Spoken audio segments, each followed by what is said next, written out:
Provérbios 24. Não tenha inveja dos maus, nem procure ter amizade com eles. 2. Eles só pensam em violências e quando falam é para ferir alguém. Não tenha inveja das pessoas que praticam a maldade. Eles podem estar bem financeiramente, prosperando, enriquecendo, mesmo que seja de forma honesta, mas aqueles que seguem longe de Deus, quando eles morrem, eles vão para o inferno. A Bíblia fala claramente em Apocalipse, no capítulo 20, que haverá um dia em que o Senhor virá para realizar o julgamento de todos.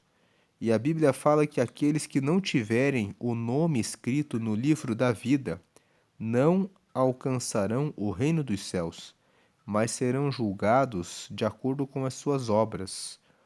E lá em Apocalipse, no capítulo 20, está escrito que aqueles que não foram achados no livro da vida, não tiveram os seus nomes achados no livro da vida, serão julgados pelo livro das obras. Então, o livro das obras vai ser o livro que vai revelar que a pessoa teve oportunidade de receber a Jesus, mas ela não recebeu porque ela ficou preocupada exclusivamente com as coisas dessa terra, em trabalhar e trabalhar e enriquecer e enriquecer. Em 1 Timóteo, no capítulo 6, no versículo 10, está escrito que a raiz de todos os males consiste no amor ao dinheiro. Não é o dinheiro que é o pecado, mas o amor ao dinheiro. Quando a pessoa ama o dinheiro, ela vai fazer tudo pelo dinheiro, inclusive trabalhar e trabalhar e trabalhar e não honrar e não buscar a Deus. Ela vai economizar e investir, mas ela vai odiar e detestar os dízimos e as ofertas. Por quê? Porque ela ama o dinheiro.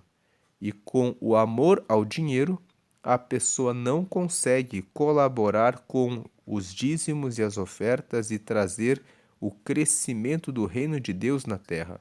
Mas aquele que ama a Deus e confia em Deus acima de tudo, ama fazer a coisa certa, que é trabalhar para ter o seu sustento, todos os dias buscar novas oportunidades para aumentar o seu salário, aperfeiçoar-se no seu serviço, para ser uma pessoa que serve bem ao próximo, mas não pelo amor ao dinheiro, mas porque nós estamos aqui na terra para prosperar. Aquele que é servo de Deus, que é serva de Deus, ele sempre vence a preguiça e ele sempre é diligente. Ele faz o melhor em tudo que é colocado na sua mão. Ele serve ao outro como que servindo ao Senhor. Então ele prospera, ele se aperfeiçoa, ele se torna abundante, mas é diferente dos maus, que até buscam fazer o melhor e buscam fazer o máximo pela qualidade do seu produto. Mas o foco deles é: temos que fazer o melhor para vender mais, para lucrar mais. O foco do servo de Deus e da serva de Deus é: temos que fazer o melhor, porque precisamos servir bem ao nosso próximo. O foco dos maus está no lucro que vão obter. Ele não se importa com o próximo, ele se importa com o lucro. O foco está no lucro. Mas o servo de Deus e a serva de Deus, o foco está no atendimento, na alegria, na satisfação do cliente, na satisfação da pessoa. Porque você olha para o cliente como o próximo, como aquele que é imagem e semelhança de Deus, que merece dignidade, honra, consideração, respeito, e é esse o foco. Então, os dois vão focar em melhorar a qualidade do serviço e do produto, mas os maus, por causa do lucro. Mas os servos de Deus, os que caminham na luz da bondade, pelo amor ao próximo. Então, não tenha inveja dos maus, nem procure ter amizade com eles. Eles vão ensinar o caminho deles, pensando só. Olha o que diz o versículo 2: eles só pensam em violências. E quando falam é para ferir alguém. Eles só pensam em lucros, em vantagens, em benefícios. Eles só pensam em como ganhar algo do próximo. E quando falam é para ferir alguém. Quando eles falam, os maus também são aqueles que, quando falam, fofocam, difamam, usam de calúnia, de injúria, de mentira contra o próximo. Fuja de pessoas que vivem falando mal a respeito do próximo. Essa também é uma característica dos maus. O Salmo 15 fala sobre esse tema. Olhe o que diz aqui o Salmo 15. Ó Senhor Deus, quem tem o direito de morar no teu templo? Quem pode viver no teu santo monte? Essa pergunta é: ó Senhor Deus, quem pode entrar no céu e morar com ele no céu? Quem pode viver no lugar da habitação do Senhor? E ele responde aqui, versículo 2: só tem esse direito aquele que vive uma vida correta, que faz o que é certo e que é sincero e verdadeiro no que diz. 3. Ele não fala mal dos outros, não prejudica os seus amigos e não espalha boatos a respeito dos seus vizinhos. 4. Ele despreza aqueles que o Senhor rejeita, mas trata com respeito os que o temem. Temer a Deus é o mesmo que ter muito respeito por Deus. Então, ele trata com respeito os que respeitam a Deus. Ele cumpre o que promete. Veja, ele cumpre o que promete, mesmo com prejuízo próprio. Empresta sem cobrar juros e não aceita suborno para ser testemunha contra pessoas inocentes. Ele não aceita ser testemunha contra os inocentes. Aquele que age assim estará sempre seguro. Esse Salmo 15 fala claramente de quem, no versículo 3, ali no topo da tela, não fala mal dos outros. E tem mais um salmo ainda que fala a respeito desse assunto, que é o Salmo 12. Vamos aqui no Salmo 12. Veja o Salmo 12. Salva-nos, ó Senhor Deus, pois já não há mais pessoas de confiança, e os que são fiéis a ti desapareceram da terra. Parece que o salmista que escreveu isso há tantos anos está vivendo agora, o nosso dia. Veja que ele fala: salva-nos, ó Senhor Deus, pois já não há mais pessoas de confiança, e os que são fiéis a ti desapareceram da terra. Versículo 2: todos dizem mentiras uns dos outros, um engana o outro com bajulações. Veja que são pessoas más. Versículo 3: ó Senhor, faze com que esses bajuladores se calem. Fecha a boca dessa gente convencida. 4. Eles dizem: com as nossas palavras venceremos.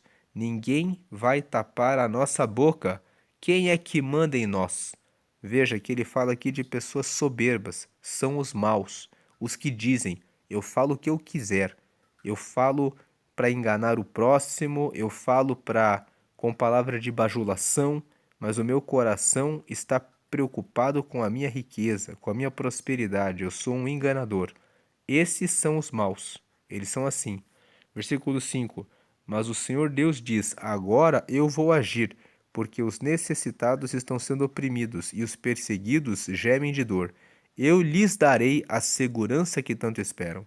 6. As promessas do Senhor merecem confiança. Elas são como a prata pura, refinada 7 vezes no fogo. Então, tem uma outra versão que nesse versículo 6 diz assim: as palavras do Senhor são puras, como prata refinada 7 vezes no fogo. E aqui nessa versão ele está dizendo as promessas do Senhor, mas as promessas do Senhor são as palavras que ele fala. Elas merecem confiança. Só as palavras do Senhor é que merecem confiança. Portanto, essas leituras que estão sendo feitas aqui em Provérbios são palavras do Senhor. Elas trazem promessas de que se você vencer a preguiça, você será próspero. Se você vencer a bebida alcoólica e a comida em excesso, você terá fartura. Que se você vencer a tolice, você será sábio. São promessas do Senhor.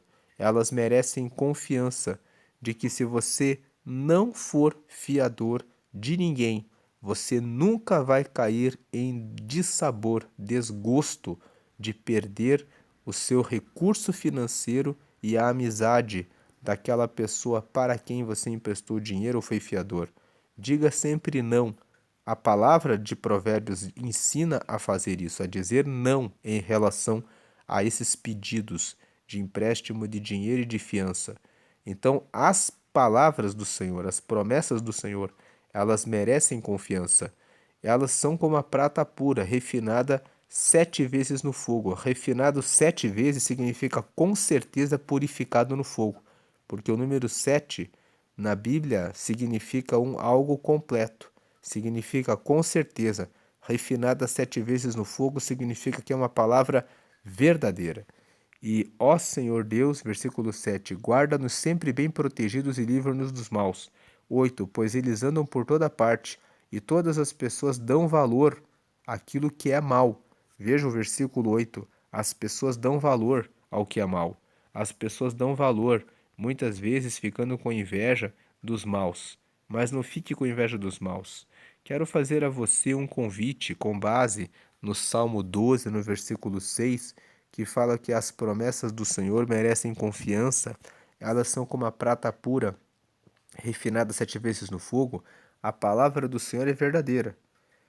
Aquele texto que nós falamos de Apocalipse, capítulo 20, de que existe um livro da vida e existe o livro das obras, e num dia haverá o juízo final, e o Senhor Jesus se sentará no trono como juiz, não mais como Salvador.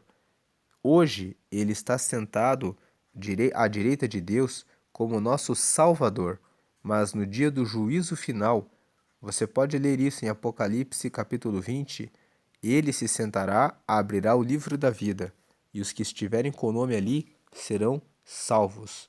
Os que não estiverem, ele começará o julgamento de um por um pelo livro das obras. Então, hoje, quando você ouve essa palavra, você tem a chance de receber Jesus como teu Salvador. O que é ter Ele como Salvador?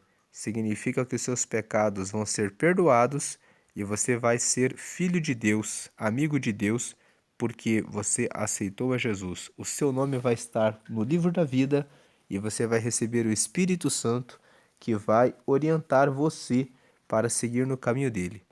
Se você não aceita Jesus, o seu nome não estará no livro da vida e o Senhor vai dizer, no dia do livro das obras, vai estar anotado que hoje, nesse dia, nessa hora, você escutou esse vídeo e você não quis aceitar a Jesus. Vai estar lá esta obra que você recebeu o convite e não atentou para o convite, mas quis seguir nos próprios caminhos. Mas, se você quer aceitar a Jesus, faça uma oração comigo. Diga assim: Senhor Jesus, eu te aceito como meu único Senhor e Salvador. Escreve agora o meu nome no céu, no livro da vida, e me dá o teu Espírito Santo para te seguir até a eternidade. Amém. Fazendo essa oração, na primeira frase você disse: Senhor Jesus, eu te recebo como meu único Senhor e Salvador. Então agora, Jesus é o teu único Senhor. Você deve ler a Bíblia e procurar segui-lo. Para saber a vontade dele, você deve ler a Bíblia. Você reconheceu e disse: o Senhor é meu único Senhor e Salvador. Então você teve seus pecados perdoados pelo sangue que Jesus derramou na cruz e pelo corpo que foi partido por mim e por você. Agora você está limpo diante de Deus dos seus pecados. Busque fazer a coisa certa em todo o tempo. Na segunda frase você pediu: escreve meu nome no livro da vida. Então agora o seu nome está no livro da vida. Você é de Jesus. E por último você pediu o Espírito Santo para te guiar. O Espírito Santo é o próprio Espírito de Deus e ele agora mora em você. Quando você estiver para fazer algo errado, ele vai colocar um apontamento na sua consciência dizendo: não faça isso. É o Espírito Santo despertando você para fazer a coisa certa e fugir do pecado. Agora procure uma igreja, procure o batismo nas águas. O batismo nas águas tem que ser em idade consciente, em que você mesmo decide pelo batismo. O batismo de criança não tem valor porque a criança não tem entendimento a respeito do batismo. Mas o batismo, quando você tem entendimento, mostra que você, por livre vontade, escolheu seguir a Jesus. Depois do batismo nas águas, você pode participar da ceia, que é uma comunhão onde a igreja parte um pão, que simboliza o corpo de Cristo que foi moído por nós na cruz, e bebe um cálice com suco de uva, que simboliza o sangue dele que nos limpa do pecado. Quando você participa da ceia, você lembra que Jesus te purificou do pecado pela sua morte e lembra que um dia ele vai voltar e você faz parte do corpo de Cristo e será ressuscitado se já estiver morto ou arrebatado e vai estar com ele para sempre na glória. Vamos voltar agora para Provérbios, capítulo 24. Retomando Provérbios 24, nós vemos aqui no versículo 3 e 4: com a sabedoria se constrói o lar, e sobre a prudência ele se firma. Versículo 4: na casa da pessoa sábia, os quartos ficam cheios de coisas bonitas e de valor. Versículo 5: ser sábio é melhor do que ser forte. O conhecimento é mais importante do que a força. Versículo 6: afinal, antes de entrar numa batalha, é preciso planejar bem, e quando há muitos conselheiros, é mais fácil vencer.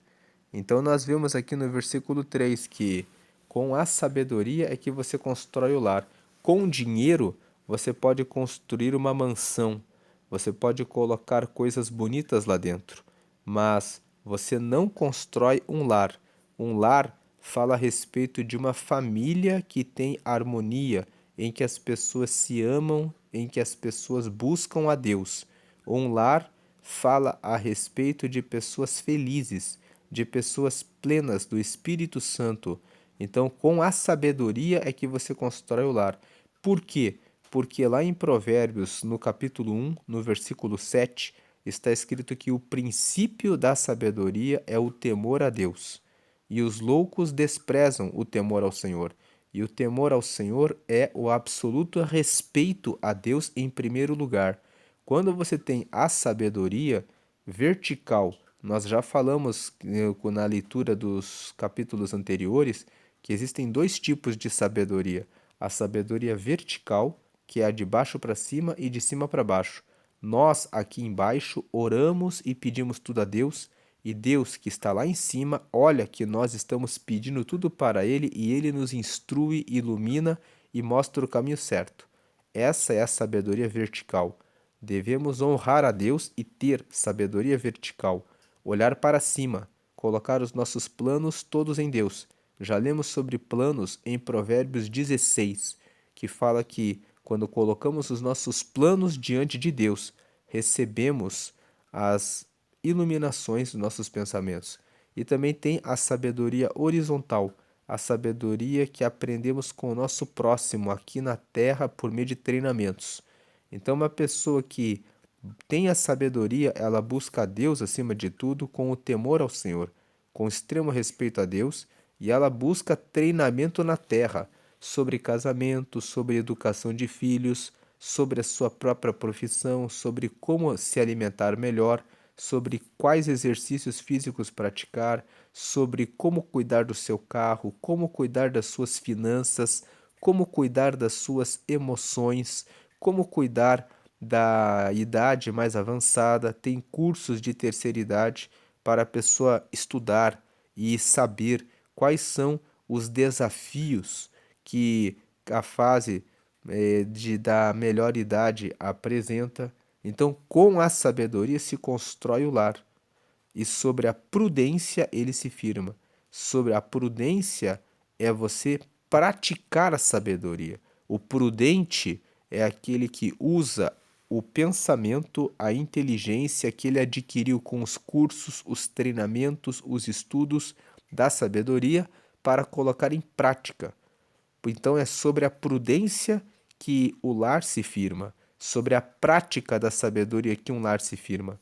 Agora o versículo 4 fala que na casa da pessoa sábia, os quartos ficam cheios de coisas bonitas e de valor, justamente porque a pessoa buscou a sabedoria. Então ela vai trazer coisas bonitas e de valor para dentro da sua casa. Trazer coisas de valor não é só sobre bens materiais, mas o que é de valor? O abraço, o amor, a amizade, o comer junto nas refeições. Existe um livro chamado A Experiência da Mesa, de eh, Devi Tatus, que é um livro que fala que quando as pessoas se reúnem em família para fazer as suas refeições e elas desligam a televisão e elas olham umas nos olhos das outras e elas falam umas com as outras, os pais conversam com os filhos, essa experiência da mesa evita muitos de se envolverem na criminalidade. Porque o que é quando uma pessoa se envolve na criminalidade?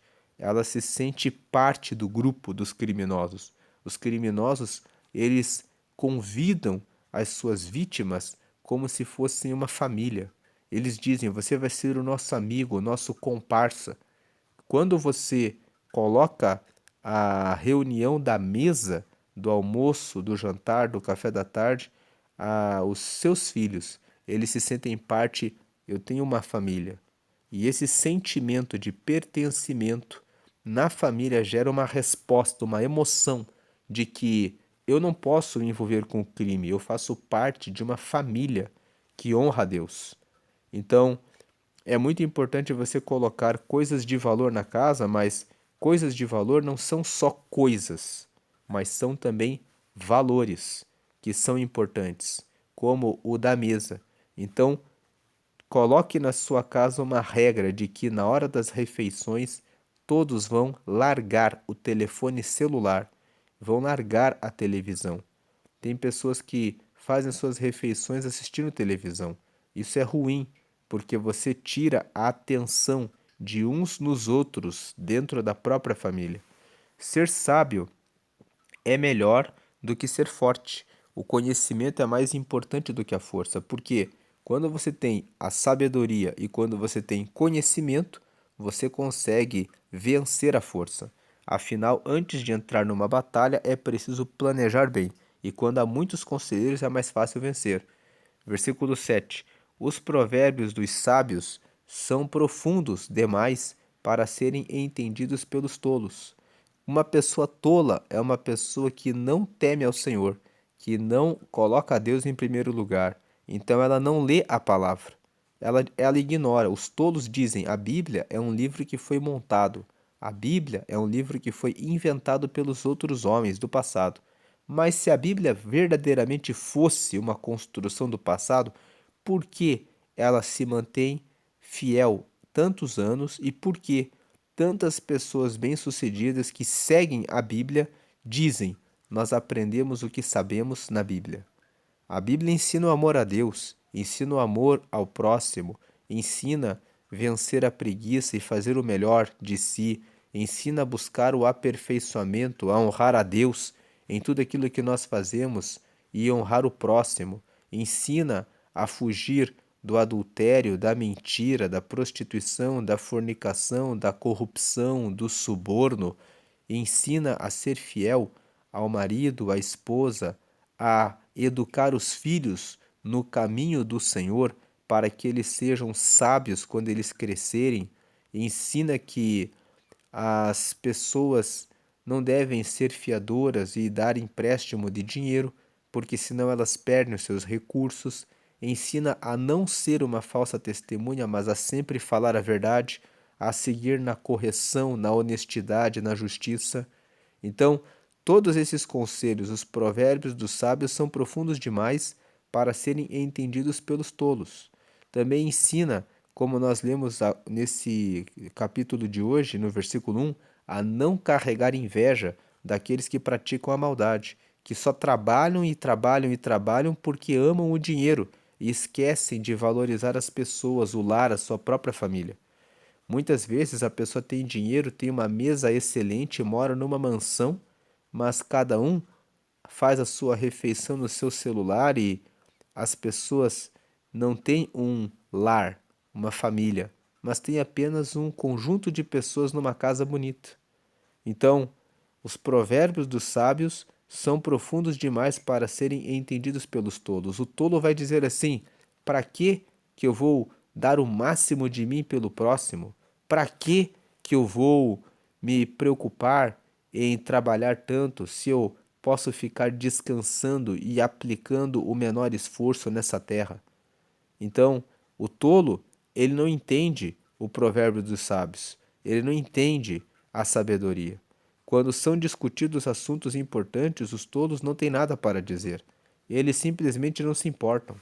Versículo, e se você conhece pessoas assim, o versículo 7 está aqui para dizer: eles são assim, fique longe deles. Versículo 8: quem planeja o mal será chamado de criador de problemas. Que você preste atenção e seja chamado de criador de soluções.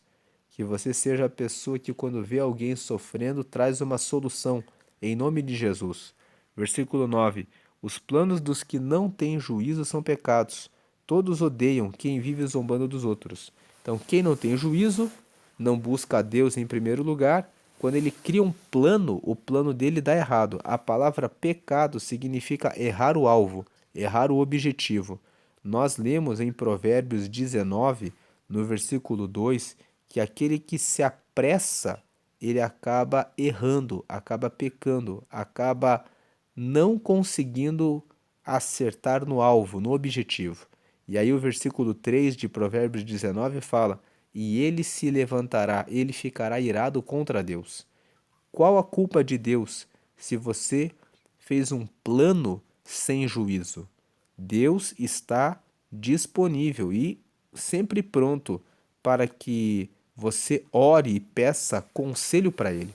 Então, o versículo 3 de Provérbios 16 fala isso: confia os teus planos ao Senhor e os teus pensamentos serão estabelecidos. Quando você confia o plano primeiramente a Deus, Ele coloca os pensamentos certos na sua mente. Então, os planos dos que não têm juízo, dos que não têm o juízo de buscar a Deus em primeiro lugar, são pecados. Todos odeiam quem vive zombando dos outros. Quem zomba vive tirando sarro dos outros, diminuindo, menosprezando, ridicularizando, está desonrando os outros. Ninguém gosta de quem vive fazendo aquelas brincadeiras que diminuem pessoas pretas, pessoas pobres, orientais, pessoas carecas, pessoas obesas, pessoas que têm algum tipo de sinal ou algum tipo de doença. Tem aquelas pessoas que zombam dos outros. Não faça isso. Versículo 10.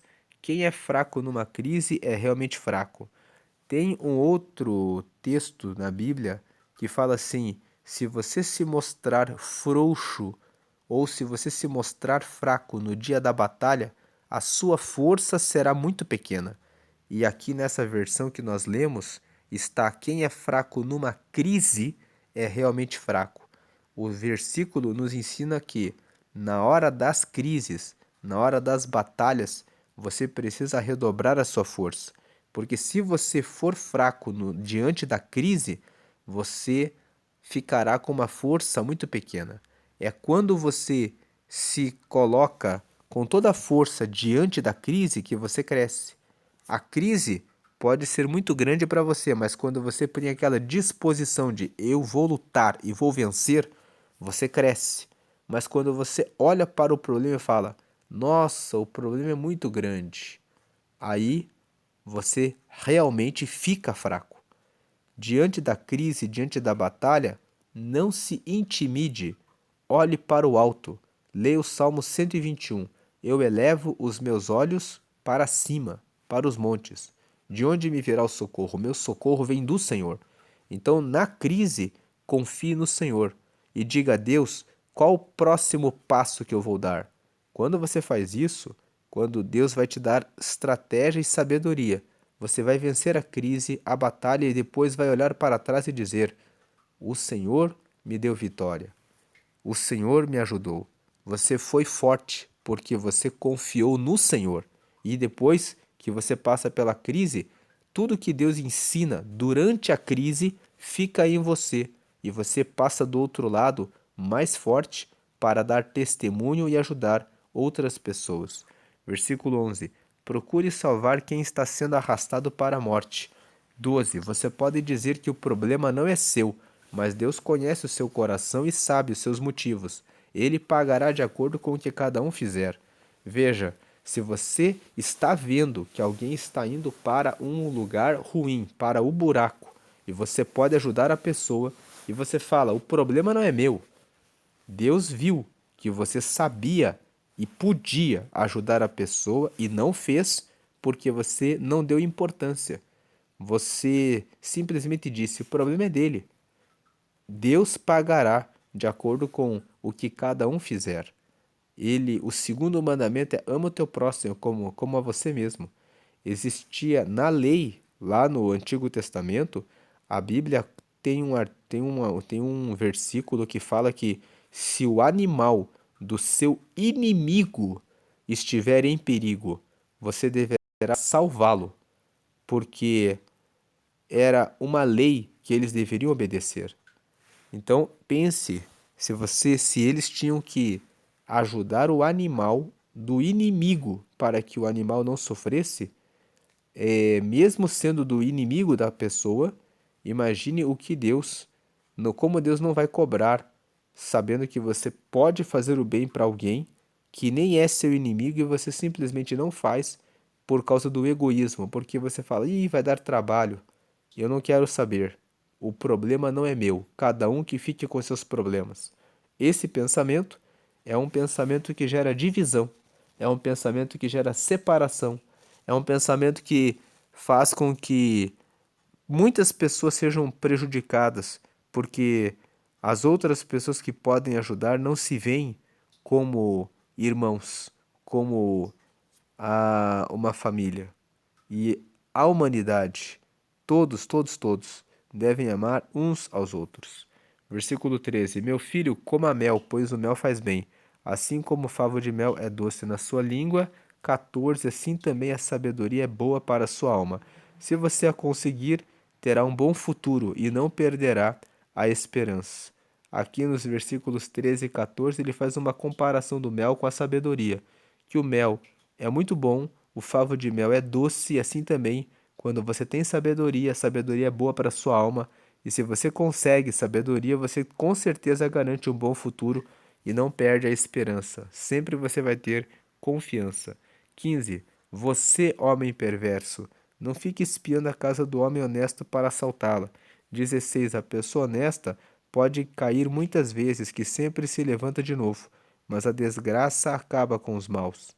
Então aqui os versículos 15 e 16 falam que os maus e perversos devem abandonar esse caminho, porque por mais que você tente derrubar uma pessoa honesta, ela sempre se levantará.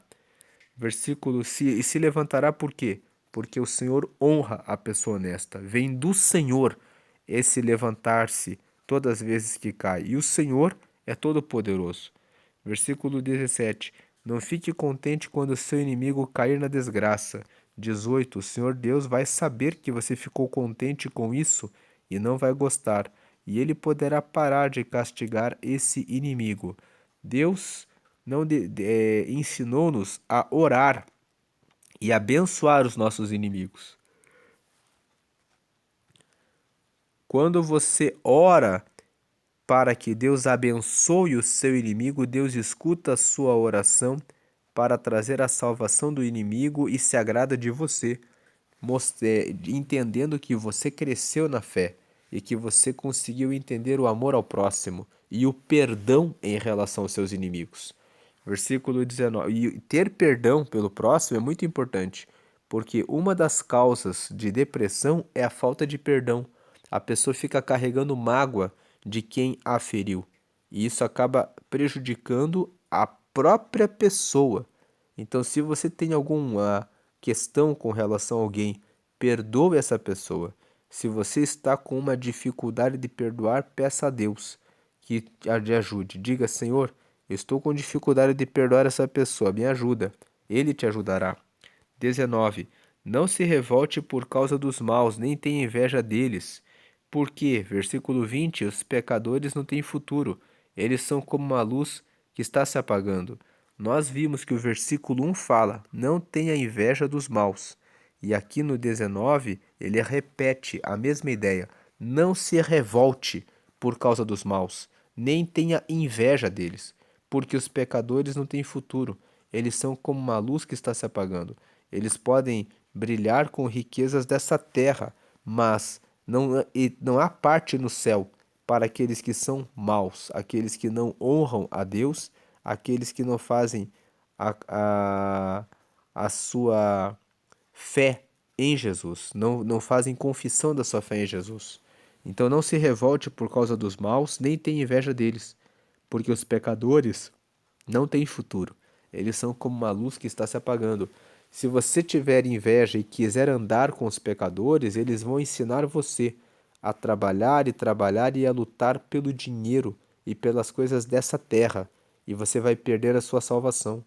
Então Deus tem muito mais para os seus filhos. Ele tem a prosperidade, o descanso, o lar, a família e, no final de tudo, o reino de Deus, a salvação eterna. Versículo 21. Meu filho, tema a Deus. Mais uma vez, repetimos: temer a Deus significa ter absoluto respeito por Deus. Então, meu filho, tema a Deus. Tenha absoluto respeito por Deus, o Senhor, e respeite as autoridades. Não se envolva com as pessoas que se revoltam contra eles. 22. Pois num instante elas podem se arruinar. Você pode fazer uma ideia da destruição que Deus ou as autoridades podem causar? Então veja, o versículo 21 e 22 fala para respeitar a Deus e respeitar as autoridades, porque quando você se envolve com pessoas que criam guerras, que criam situações de conflito, essas pessoas sempre vão se envolver em alguma situação ruim com as autoridades e você pode ser prejudicado. Versículo 23. Estas coisas também foram ditas por homens sábios. O juiz não deve favorecer ninguém. 24. Se ele declarar inocente um homem que é culpado, será amaldiçoado e odiado por todos. 25. Porém, os juízes que castigam o culpado receberão bênçãos e gozarão de boa fama. Aqui, o versículo 23, 24 e 25 falam sobre fazer justiça, fazer a coisa certa. Quando você está como chefe, como líder, como pastor de uma célula, como líder de uma célula, como líder de uma equipe de trabalho, você vai ter que julgar as situações dos seus liderados. Você não deve favorecer ninguém.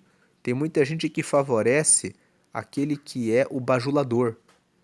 O bajulador é aquele que sempre fala uma palavra de elogio para o líder para trabalhar menos, para fazer intriga, para criar fofoca, e a pessoa que trabalha de fato acaba ficando negligenciada. Abra os olhos para isso, fique atento, demita os bajuladores.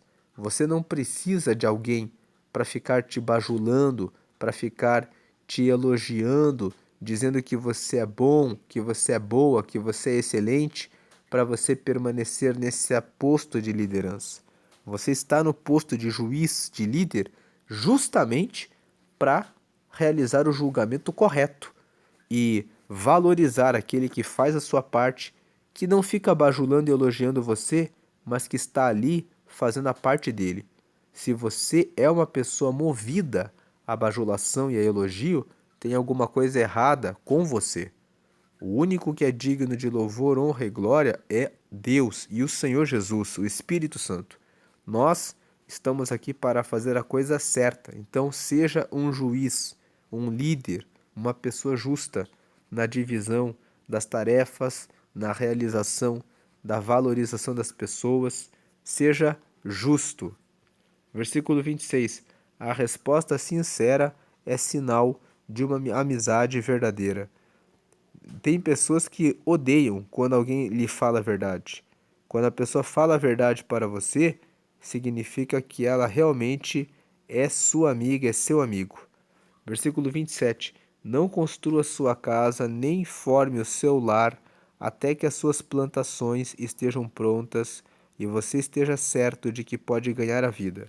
28. Se você não tiver motivo, não seja testemunha contra o seu vizinho, nem fale mal dele. Versículo 29. Nunca diga, vou lhe pagar com a mesma moeda, vou acertar as contas com ele. Então nós vemos aqui o versículo 27. Para que você construa o seu lar, a sua família, veja o versículo 27. Não construa sua casa nem forme o seu lar até que as suas plantações estejam prontas e você esteja certo de que pode ganhar a vida. É uma recomendação para aqueles que são solteiros, aqueles que estão noivos, que estão construindo o seu relacionamento. Ele fala no versículo 27, é um conselho de Provérbios, para não construir a casa e nem o lar enquanto você não tiver certeza que pode ganhar a sua vida. Então, o versículo 27 é uma dedicação, é uma orientação para nos dedicarmos ao estudo, ao trabalho e ao aperfeiçoamento nas nossas profissões, para podermos ter rendimentos, para ter uma família que tenha provisão. Numa família, o que mais se precisa, tirando o espiritual, que também é necessário e vem em primeiro lugar, o relacionamento com Deus, é a provisão de alimento, de objetos que são necessários. Mesa, cadeira, utensílios de cozinha, organização do banheiro, produtos de limpeza, tudo que é necessário ter dentro de uma casa.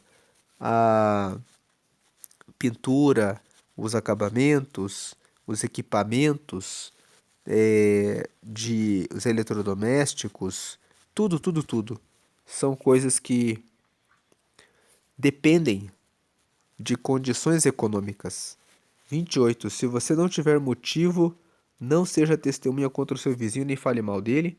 E o 29. Fuja da vingança. Agora, o versículo 30 até o 34 falam sobre a preguiça.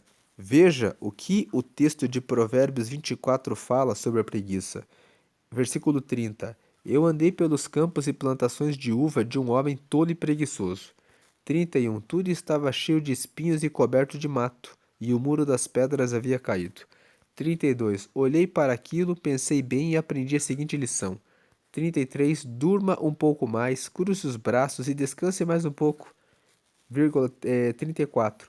Mas enquanto você estiver dormindo, a pobreza o atacará como um ladrão armado. Então, o versículo 30 ao 34 nos ensinam que nós temos que ser diligentes em relação à nossa vida espiritual.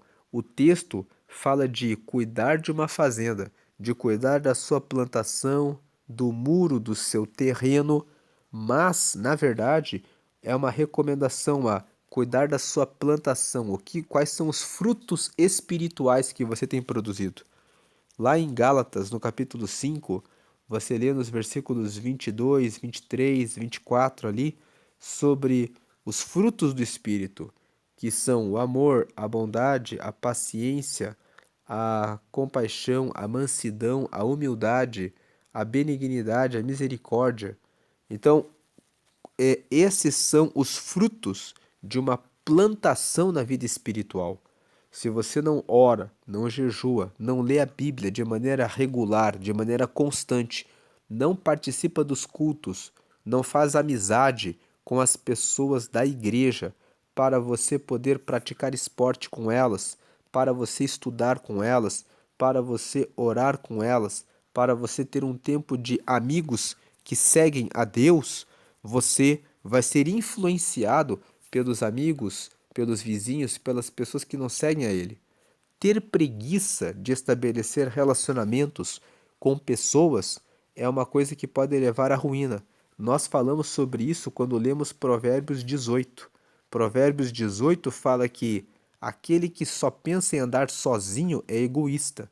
Ele não valoriza a real e a verdadeira sabedoria, que é de valorizar os relacionamentos. Então, aquele que não valoriza os seus relacionamentos e não presta atenção em quem coloca como seus amigos, acaba, porque tem preguiça disso, de fazer a seleção dos amigos e de quem vai andar junto, acaba caindo na desgraça. Agora, aquele que presta atenção nas suas amizades, nos seus relacionamentos e constrói um muro. Aqui, quando ele fala que o terreno estava cheio de mato, é porque o terreno está cheio de maus amigos, está cheio de mato, está cheio de notícias que são exibidas nas redes sociais e na televisão. Agora, aquele que vê o seu pensamento, a sua mente, como um terreno, ele constrói os seus pensamentos com base na palavra de Deus. Ele coloca a sabedoria no terreno da mente. E o muro de pedras havia caído, a parte final do versículo 31, quando fala que o muro de pedras havia caído, o que é o muro?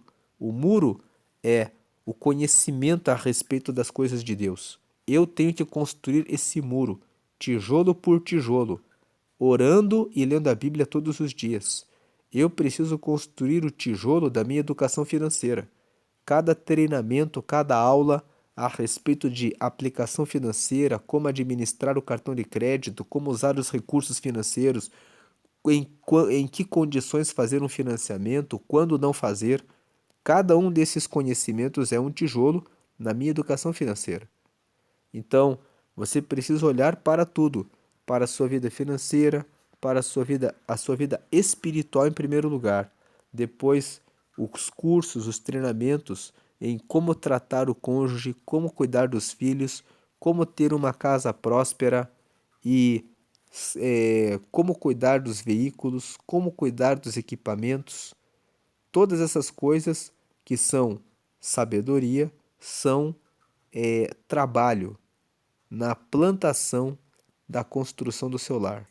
Veja que ele fala que eu olhei para aquilo e eu pensei bem, e eu aprendi uma lição. Durma um pouco mais, cruze os braços e descanse mais um pouco. Mas enquanto você estiver dormindo, a pobreza o atacará como um ladrão armado. Essa é a meditação de Provérbios 24. Vamos agradecer por essa leitura. Senhor, que nós sejamos guardados de todo mal. Não nos deixe ter inveja dos maus, mas nos faz ter sabedoria e olhar para o alto e desejar as coisas de cima, que possamos plantar os nossos terrenos no Senhor e colocar os nossos planos no Senhor, para ter os nossos pensamentos definidos pelo Senhor. Agora, nos define os pensamentos para fazermos projetos que sejam abençoados e abençoadores. Glórias a Deus, que possamos receber a tua instrução em todo o tempo, que nós possamos entender as palavras dos sábios, ser fortes no meio da crise, no meio das batalhas, e que nós possamos ter o equilíbrio em tudo que fazemos e que não tenhamos nenhum tipo de inveja em relação aos que são maus, mas que venhamos a temer a Deus, a respeitar a todos e a cuidar da nossa vida sendo justos e honestos em relação às pessoas que trabalham conosco, que estão ao nosso lado. Que sejamos sempre justos, julgando o errado como errado e o certo como certo. Para a glória do Pai, do Filho e do Espírito Santo, que o Senhor nos renove espiritualmente, hoje e todos os dias, até a eternidade. Visita quem aceitou a Jesus hoje, preparando o lugar certo para que possam cultuar ao Senhor e segui-lo até a eternidade. Em nome de Jesus, agradecemos, nos guarda de todo mal, de toda preguiça, de toda desídia, de todo pensamento de malícia, prostituição, adultério, corrupção, suborno, mentira, falsidade, engano, tudo que é mal, que possamos ser protegidos e resguardados. Derrama saúde sobre nós, para que possamos sempre estar gratos ao Senhor, e derrama a tua bênção de fartura, abundância e multiplicação, para a glória do Pai, do Filho e do Espírito Santo. Amém.